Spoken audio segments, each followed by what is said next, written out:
गुरुजी प्रदीप मिश्रा जी की शिव पंचायत शिव महापुराण की कथा से लिया गया यह उपाय अपने आप में दिव्य है। गुरुजी कहते हैं जो भी व्यक्ति 5 देवी देवताओं के नाम से अर्थात पंच देवी देवताओं के नाम से आटे के यह 5 दीपक लगा देता है, उसे जीवन में कुछ विशेष करने की आवश्यकता नहीं होती, सब कुछ वह बिना मांगे पा लेता है।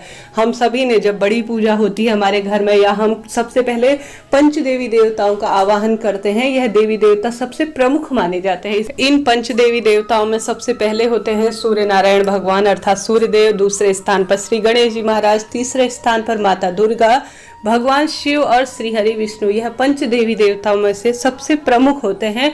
गुरुजी कहते हैं जो भी व्यक्ति किसी विशेष तिथि पर, जैसे कि रविवार के दिन सूर्य सप्तमी हो रही है, भगवान सूर्य नारायण का दिन है, आप कोई उपाय, कोई पूजा पाठ, नियम इत्यादि नहीं कर सकते। कई लोग सूर्य सप्तमी का व्रत करते हैं कुंडली में सूर्य ग्रह की स्थिति मजबूत बनाने के लिए। आप कुछ भी नहीं कर सके तो इन 5 देवी देवताओं के नाम का अगर संभव हो तो आटे का दीपक लगा दीजिए, नहीं तो माटी का भी ले सकते हैं। आटे का दीपक सर्वश्रेष्ठ क्यों माना जाता है? क्योंकि जो है आटा जब प्रज्वलित होता है दीपक के रूप में तो दीपदान का फल प्राप्त करवाता है। जब आटा ठंडा हो जाता है, ठंडा होने के बाद वह दीपक मिट्टी में घुल जाता है, तो इसे चिड़िया, कबूतर या जो भी जीव जंतु ग्रहण करते हैं, तो आप सभी को इससे जो है दीपदान के साथ साथ अन्नदान का भी सुख प्रदान करने वाला होगा। तो सर्वोत्तम आटे का दीपक कहा गया है।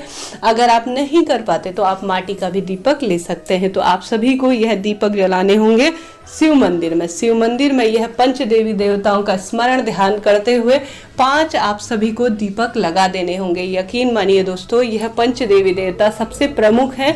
सब उपाय, नियम, कर्म, पूजा पाठ इन पंच देवी देवताओं से ही जुड़े होते हैं। तो आप सभी या तो सुबह के समय में या शाम के समय में जब आपको समय मिले, इन पंच देवी देवताओं का आवाहन करते हुए, ध्यान स्मरण करते हुए भगवान शिवलिंग के आसपास ही, गुरुजी कहते हैं शिव परिवार के आसपास ही यह सभी मौजूद होते हैं। जिस दिन आपको लगता है कि कठिन समस्याएं जीवन में जूझ रही हैं, कुछ नहीं कर पाते, तो इन पंच देवी देवताओं के नाम से स्मरण ध्यान करते हुए आप 5 आटे के दीपक या मिट्टी के दीपक, जैसे कि माता रानी के नाम का लंबी बत्ती का लगता है और गोल बत्ती जो है देव पुरुषों के नाम से लगता है, तो आप सभी इन दीपकों को शिवलिंग के आसपास ही अर्थात शिव मंदिर में ही विराजमान करते हुए थोड़ा चावल का आसन दे दीजिए, उसके ऊपर जो है दीप प्रज्वलित कर दीजिए। आप चाहें तो घी के दीपक लगा सकते हैं, चाहे तो माटी के लगा सकते हैं, आपकी इच्छा पर आधारित है।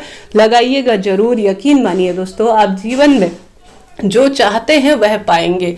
मैंने कोशिश की है अपनी तरफ से पूर्ण जानकारी आप सभी को दूं, फिर भी कुछ आपको ऐसा लगे कि कोई चीज मेरे से छूट गया है तो जरूर से कमेंट्स के द्वारा पूछ लीजिएगा। जितना संभव हो प्रभु का स्मरण ध्यान करें, मंत्र जाप करें, श्री शिवाय नमस्तुभ्यम, ओम नमो भगवते वासुदेवाय, या माता रानी का कोई सरल सा मंत्र स्मरण ध्यान जरूर से कीजिएगा। जब भी आप भगवान के नाम का कोई कार्य करें तो आपका पूरा कंसंट्रेशन भगवान की तरफ होना चाहिए, उनका ही ध्यान स्मरण करना चाहिए।